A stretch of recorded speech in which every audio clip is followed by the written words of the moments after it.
He made her a promise. Years later, it came back for payment. In the city of Kumbaru, there lived a young woman named Peace.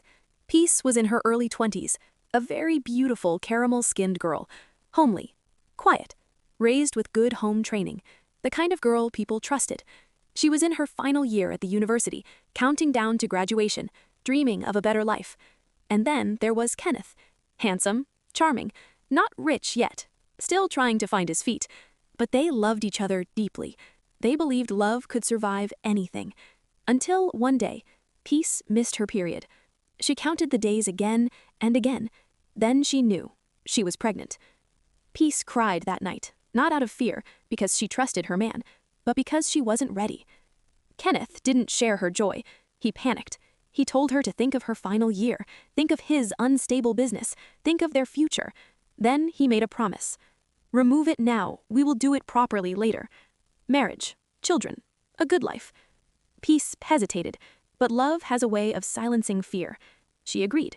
The pregnancy was terminated. Peace thought the sacrifice was over. She didn't know that some sacrifices don't end.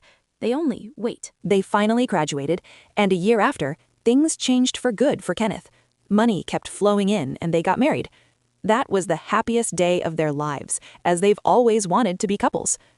1 year after marriage, Peace started to notice something. Kenneth began to come home late, very late. When she asked questions, he said it was work. When she complained, he said she worried too much. At first, Peace tried ignoring it, and she was trying to stay calm. But the phone calls started. Mama Monica, Kenneth's mother. Peace, when will you give us a child? Every call ended the same way, with silence and pressure. 2 years passed, then 3 years. Still nothing. That was when Kenneth changed. He stopped touching her the same way. He stopped talking the same way. He stopped defending her when his family talked. One night, Peace suggested they visit the hospital together. Kenneth's face hardened. He laughed.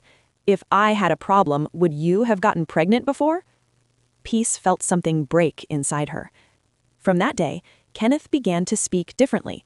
He started reminding her of the pregnancy she once terminated. He said other women would have kept it. He said she was in a hurry. The same pregnancy he begged her to remove. Peace started blaming herself. She tried herbs, she tried prayer houses. She went to the hospital, but the doctor confirmed so was okay and told her to bring her husband, but he refused coming. Nothing changed, but Kenneth did. And then, one evening, Mama Monica, Kenneth's mother, came to Peace's house uninvitedly with the greatest shock Peace has ever received in her life. Peace thought her biggest problem was her husband. His mom was worse. Mama Monica, a woman who believed a wife's value started and ended with children. At first, she pretended to be kind. She called often. She prayed loudly. She asked questions that sounded innocent. Peace, are you sure nothing is wrong with you? But as 2 years passed, her voice changed. Soon, her words began to enter the marriage. Then one day, she said it plainly. If you had kept that pregnancy, we wouldn't be here. She didn't even expect her husband telling his mom such. So Mama Monica began visiting unannounced. Then the worst happened.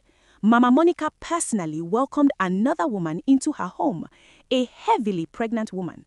When she confronted Kenneth, "So, you've already gotten another woman pregnant? We're still bringing her here?" He said, "I can't cope with a barren woman." Her heart shattered.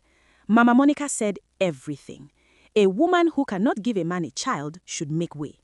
That same week, Peace's upkeep money was paused. Kenneth said he couldn't keep feeding a barren woman when another woman is here who needs to be fed. And if she was tired, she knew where her parents lived. That night, Peace didn't scream. She didn't fight. She sat in silence because something inside her had died and something else was about to be born.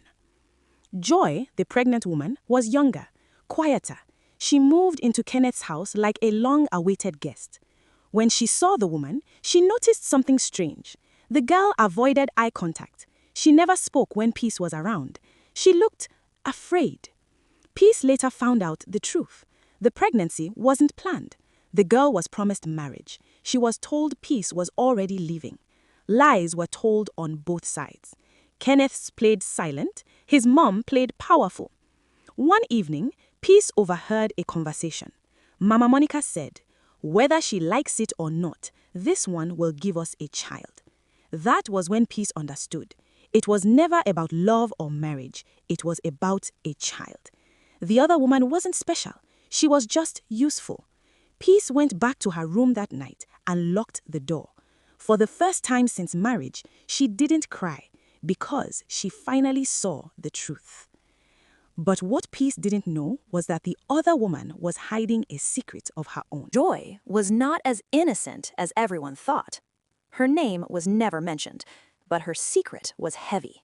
One night, Peace overheard her crying quietly on the phone. "I'm scared. What if they later find out this isn't his child?" she was telling her best friend. Peace was shocked and started paying attention.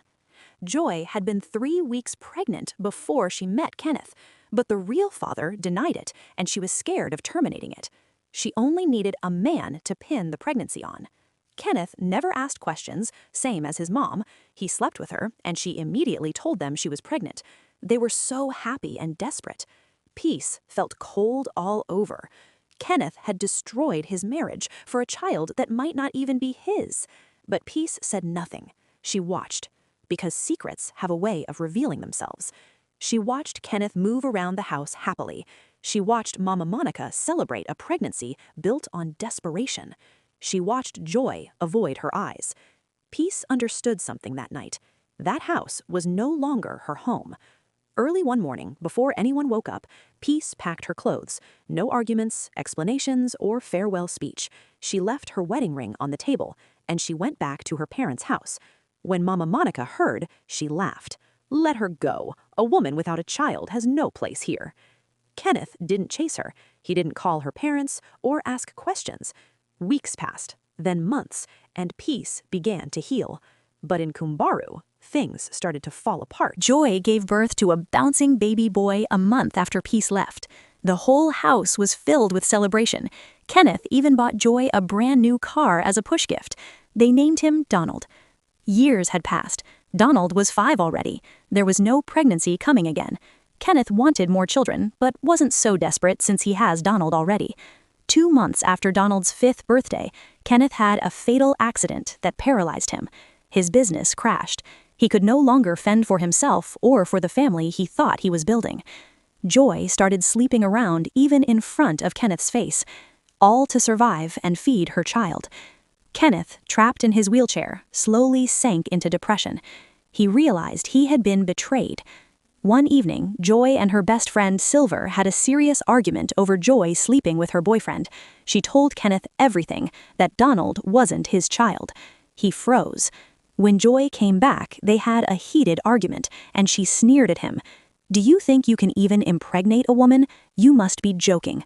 Donald is not your son, and so—" Those words hit him like a knife.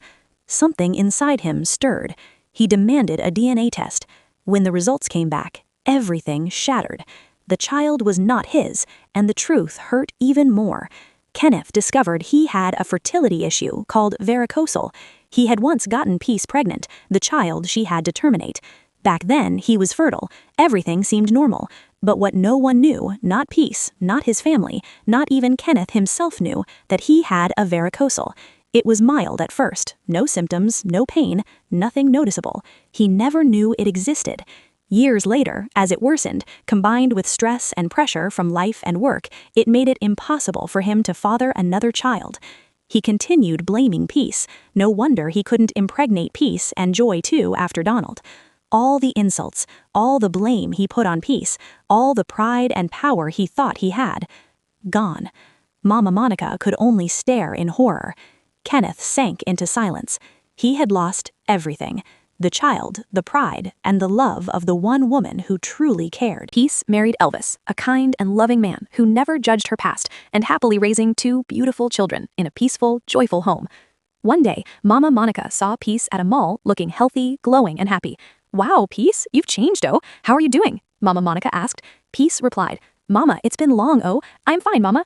She turned to her children. "Kids, greet Mama." Both of them greeted her, and she replied their greeting. "Wow, are these your kids?" Mama asked, shocked. Yes, Mama, they are. God have been faithful. I am now happily married with 2 kids.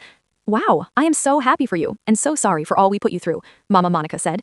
It's fine, Mama. I believe everything happened for a purpose. How is your son doing? He is paralyzed now, but it's fine. It's a long story, but we are fine. So sorry about that. My condolences to him, Mama. I'll be on my way now, Peace replied. Mama realized the depth of her mistakes. She went home, tears streaming. She whispered to Kenneth, "We drove away the wrong person, and now we only have regret." Peace smiled softly, knowing she had won the life she deserved, while Kenneth, Mama Monica, and Joy were left to face the consequences.